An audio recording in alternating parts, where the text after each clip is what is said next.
listening to the Savoir Faire audio experience. Are you ready?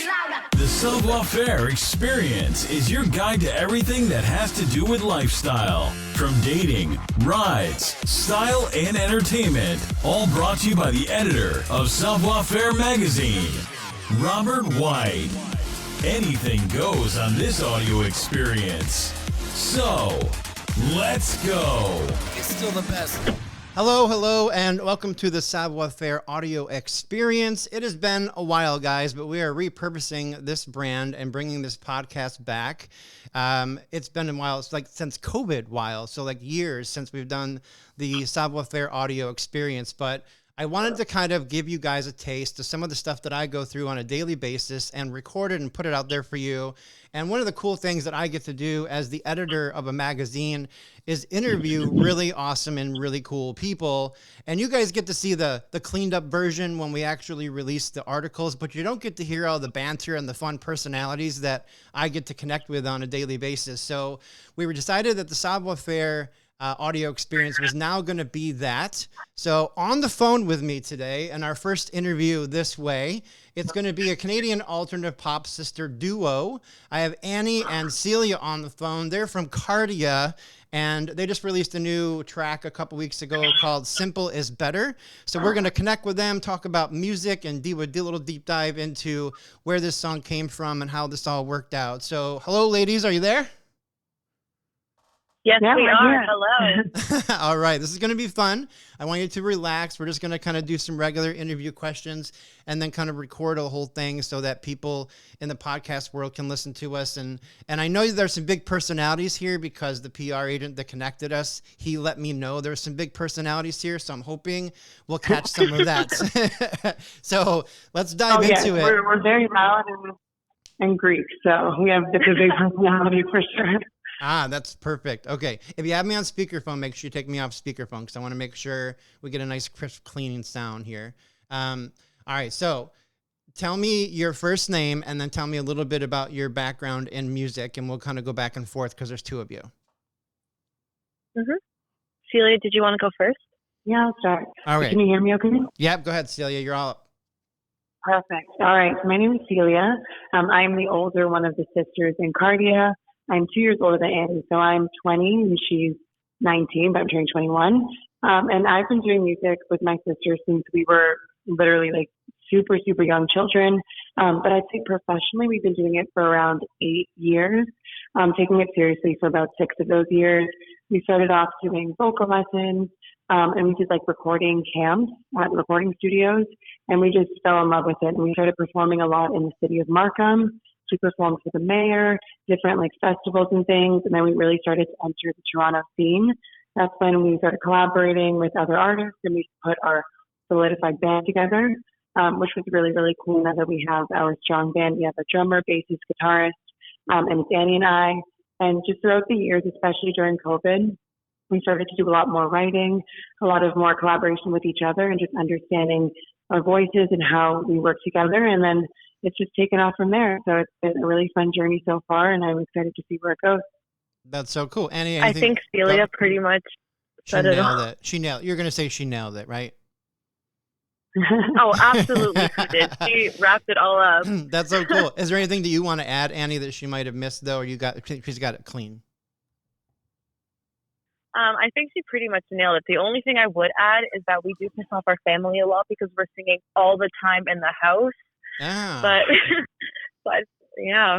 So was like growing up, like were you guys in a musical family? Do your parents have some music bug in them too, or just you guys? They don't have a music background, but they are definitely music enthusiasts. We've grown up on their music taste with our dad. There's a lot of classic rock and grunge with our mom. It's strictly 80s all the way.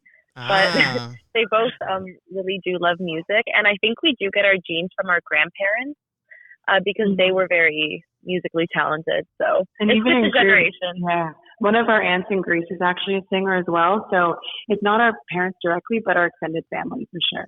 Oh, that's amazing. So there's a little bit of history with music and music industry in your family. So you guys are just like randomly like checking out your voices and singing together around the house? Like, do your parents like, hey, stop, I want to listen to AC/DC, not you guys? Or are they really supportive of like, you know, who you are and your career in this industry?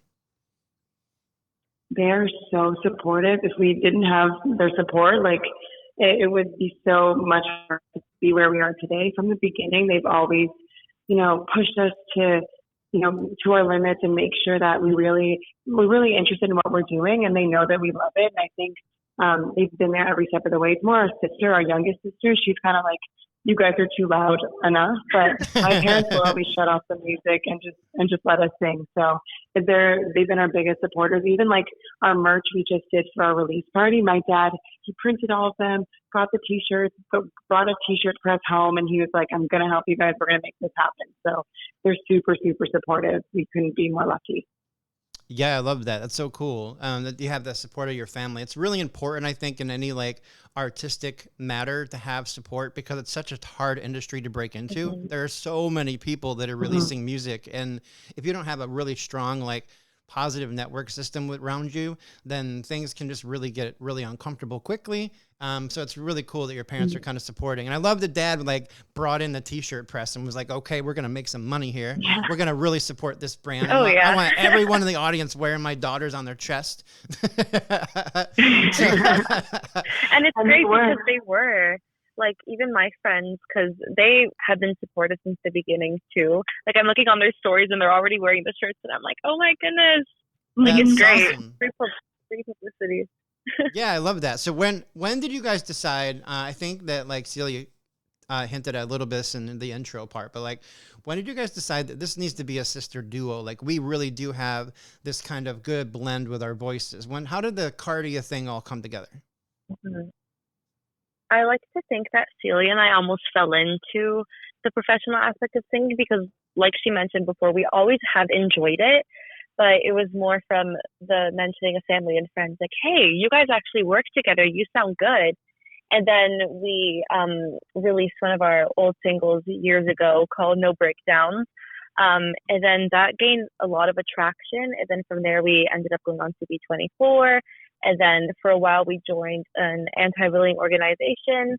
So it was those little moments and milestones that made us feel like, okay, I think we could do this.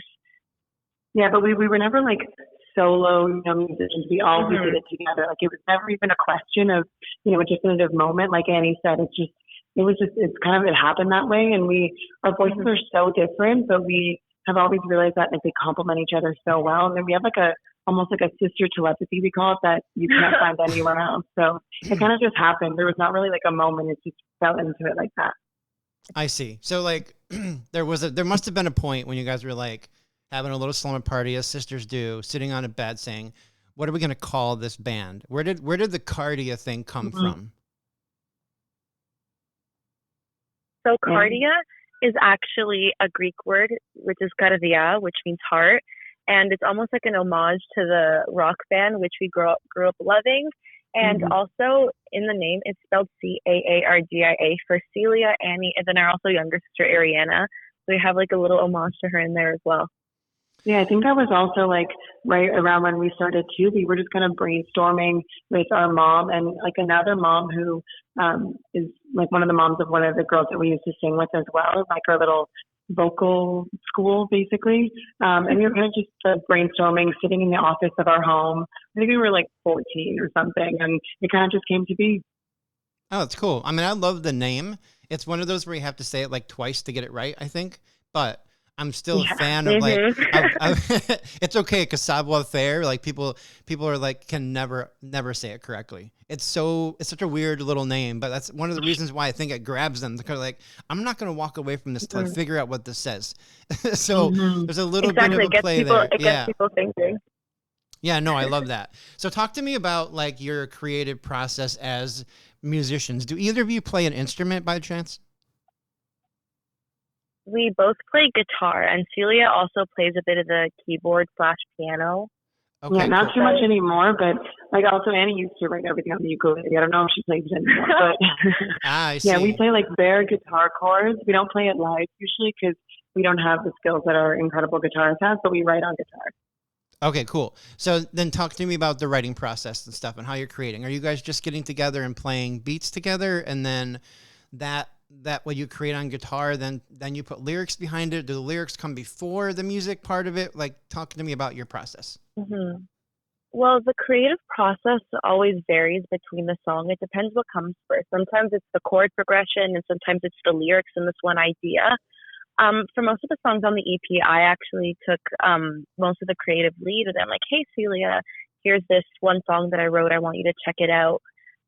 Again, mostly written on the guitar or the ukulele for the older songs. And then she gives me feedback on it, some note changes, and then it's presented to the producer. But it really does depend on the song and what it means. I definitely I don't really know how to explain it aside from letting the song kind of take the lead. And we also have this joke, which is actually true. A lot of the songs that I have written are based off of Celia's experiences, because whatever train wreck happens in her life, it's great writing material for me. So, Celia, I'm so sorry. Why did she say that? It's just my life is full of drama and surprises. I don't know. I think it's just like I kind of, as sisters, we tell each other everything. So like I'll come home from a long day of work and just spill my guts, and she'll be like my therapist and vice versa, and she'll take that as writing inspo. And a lot of the songs don't read too much into them, but they are about my life. That's so funny. So Annie, there's no songs about you anywhere? I think there are a couple. Simple is Better was written about my experience with friendships, just cutting off people that don't really want to talk to my life anymore.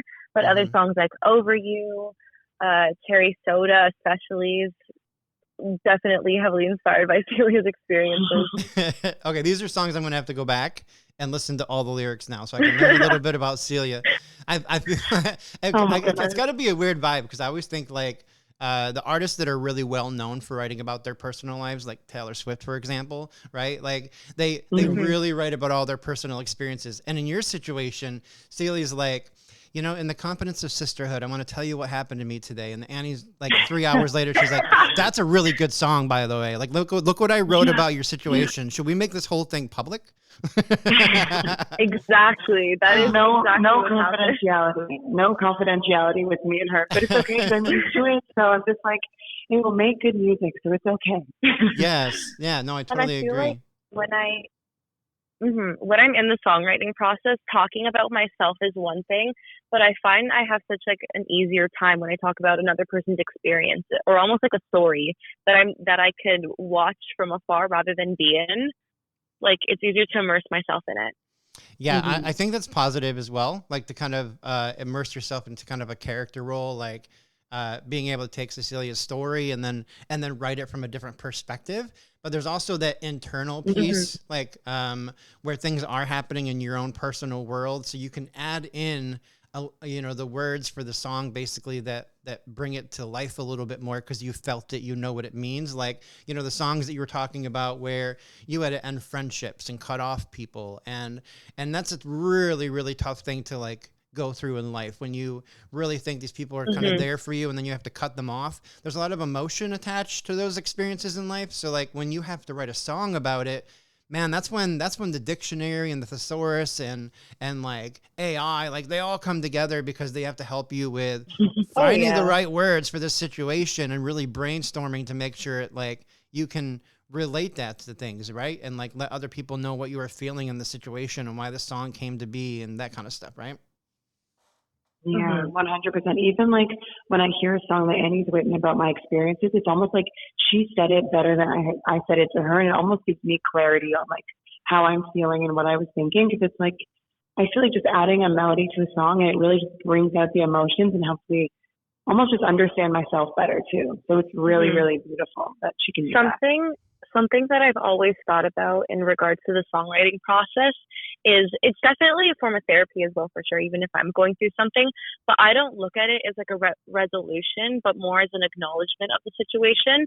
So I'm not trying to solve it. I just think that writing everything down, like your feelings, and acknowledging them through songwriting is just like one extra step for us to get to the point where we want. And also for our listeners as well. Like I want it to be, rather than, oh, I know it's going to be okay, to be like, yes, you're in the situation, like we see you and we like feel you.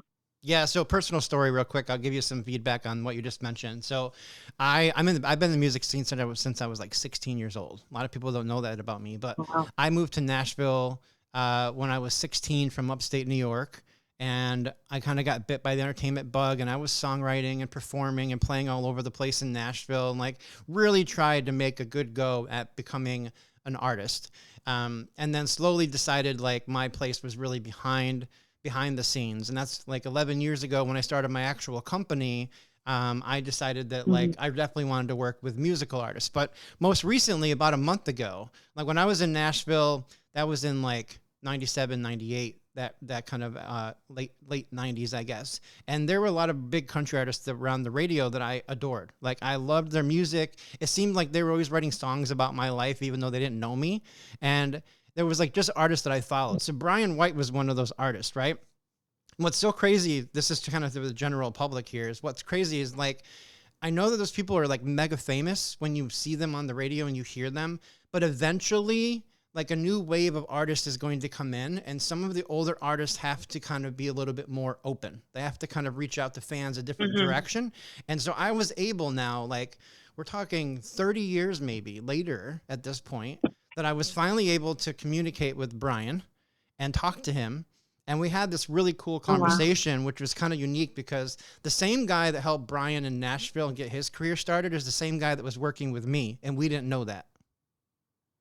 Wow. So it was super kind of like freaky when we started dropping names with each other. We're like, oh, wait, he did what for you? Because he did that for me too. And so that was kind of cool. But then, wait, that's wild. Isn't it so crazy? Like, and we have the same last name, which is that's I don't know what you want to call it. God. So there was like this really weird kind of thing. Wow. I know. So we were talking about like music in general. And I said, I'm going to fan out here for a second because normally I'm really kind of professional when I talk to people, but like this is the guy who's written my life story for like 25 years, right? The guy continues to write songs that fit me so well. And so I'm like, Brian, I got to tell you the truth, man. Like you wrote a book about me and you didn't even know it. Like you every song that you released, somehow I was able to relate with. And so I think that's the thing that like makes people a super fan. And you guys seem to be taking that to heart really with this therapeutic kind of option for you. Like it's therapy to write and release emotion and put stuff on paper and put it out into the world. But when you can affect other people with your music and the things that you're saying, that's like a true gift. That's what I think makes super fans, because now you are the therapist in this music industry in that regard. Yeah. And I think you said it beautifully. Like, we find so much solitude and like comfort in relating to other people's music. So if we can be that even just for one person, like we've done our job, because, music is just such a beautiful thing, and it's really unique, and it's like the universal language that so many people can relate to. So that's like our biggest thing, is just relatability and connecting with people through that. And I think, yeah, you said it in the perfect way. Yeah, it makes sense. I mean, that's kind of the thing, is like people want to be artists because they want to be creative. They need a release. They need a place to put it all into. And then when you start sharing that artwork, I mean, period, if it's painting, if it's writing a book, if it's writing a song, if it's releasing music, if it's playing an instrument, whatever your artistic like outpouring is into the world, when people really start to adapt to that, it does become a type of therapy for people. It becomes a way to say the things they couldn't say. It changes their mindset about specific things they're thinking about. And that's what I like about stuff. But I also have a history in like being a DJ. I did DJ stuff like for a radio station for a while, and then in nightclubs and stuff. Like I was one of those guys back in the day. Wow. And so, that's awesome. Yeah, it was a cool like experience with the music industry in general all through it. But that reminds me of like just liking a good beat. So I'm going to use this as a segue to talk about Simple is Better directly, because not only does this thing make me move a little bit when I listen to it, but the lyrics are like really good, guys. Like I was listening to this from a songwriter's ear, and I was moving, and I'm like, oh, I can't wait to talk to these girls about this song and figure out where this one came from. So that's what I want to ask about is, where does Simple is Better, like where's this idea come from? Talk to me about the song. What is it truly about from your perspective? So the title itself, Simple is Better, came from the idea that if a relationship is too complex in not a good way. Like, what's the point of almost fighting for it?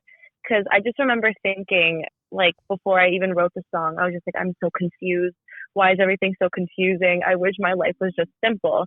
And I was like, maybe that's the better route. Maybe that's how I should go. So I was like, I'm just gonna jot down all my thoughts that I have, and then those thoughts ended up being lyrics in the song. Like, I couldn't bother with you. It's just like another day to ignore. Like, it's just one of those other days. Like, it doesn't have any value. It doesn't give me value.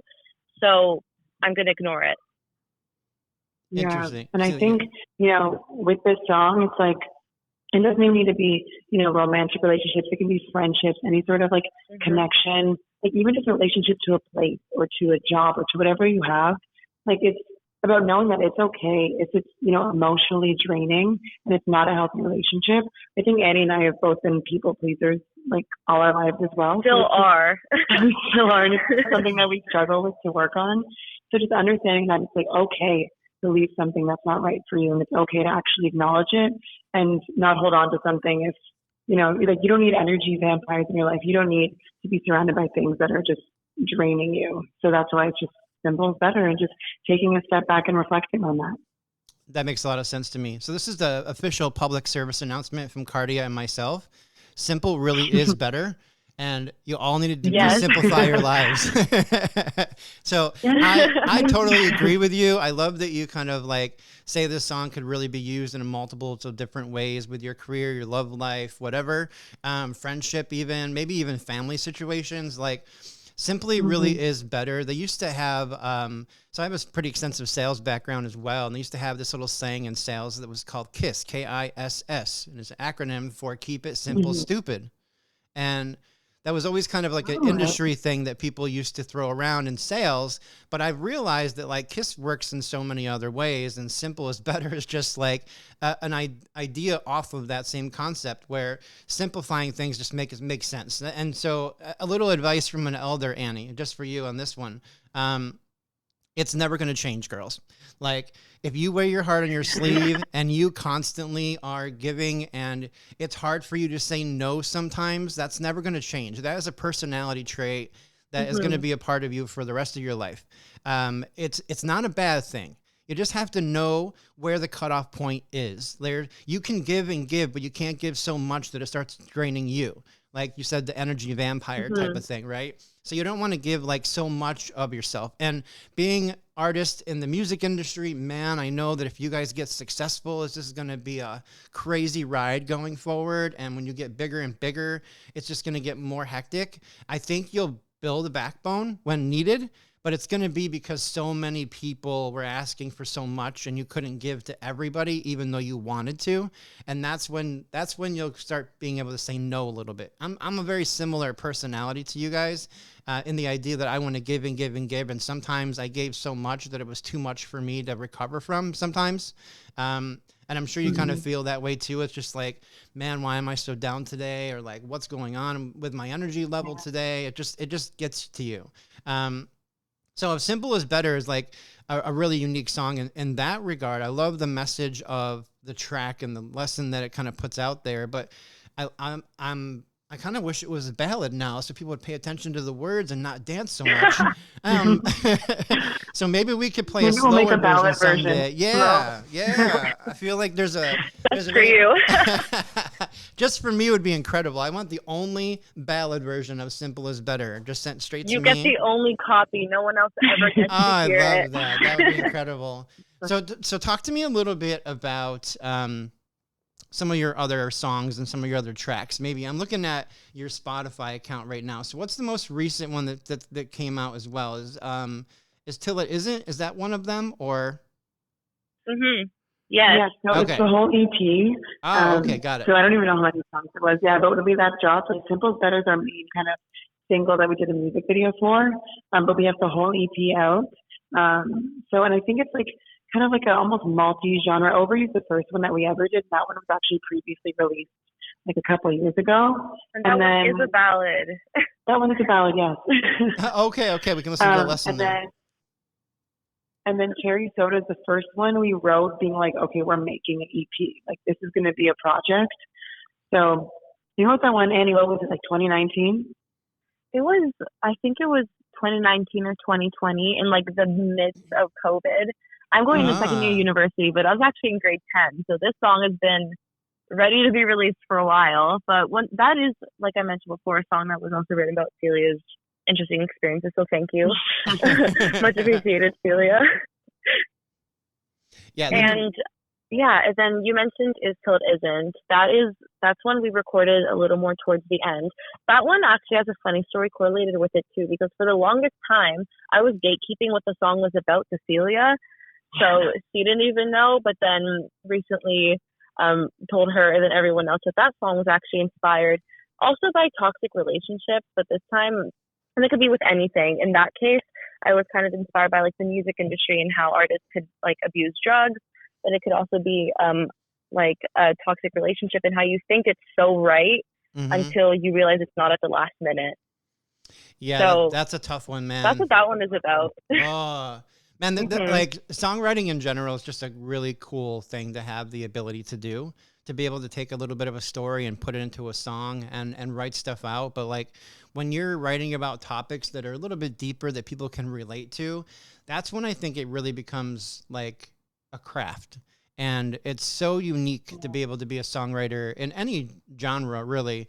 Like, but be able to put a lesson or some kind of like little cookie crumb into a song that really could possibly change somebody. So these sound amazing. I'm gonna have to listen to Cherry Soda because I'm like, okay, you guys were like what 14 and 15 when you wrote this. So we were little. Yeah, we were so small.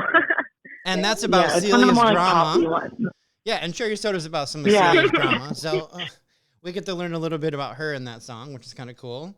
And it's funny because even I also wrote Take Me Back in self-titled, and that's just me writing about my own drama. So, oh, okay, yeah, cool. you'll be able to hear those, and from my point of view as well.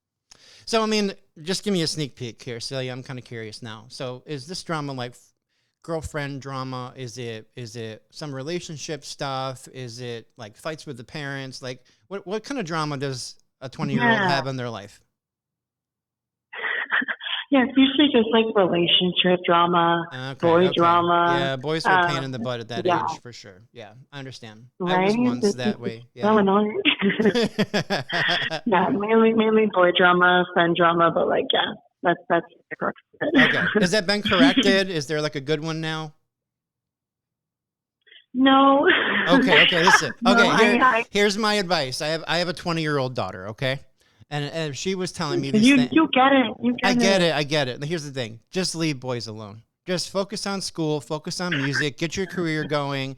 Someday, some gorgeous blonde-haired, long-haired guy is going to walk into your life when you're like 25, 26, and he's going to be the one that's going to like change your whole world. And he's probably a guitar player too. Yeah. And he's going to be into music.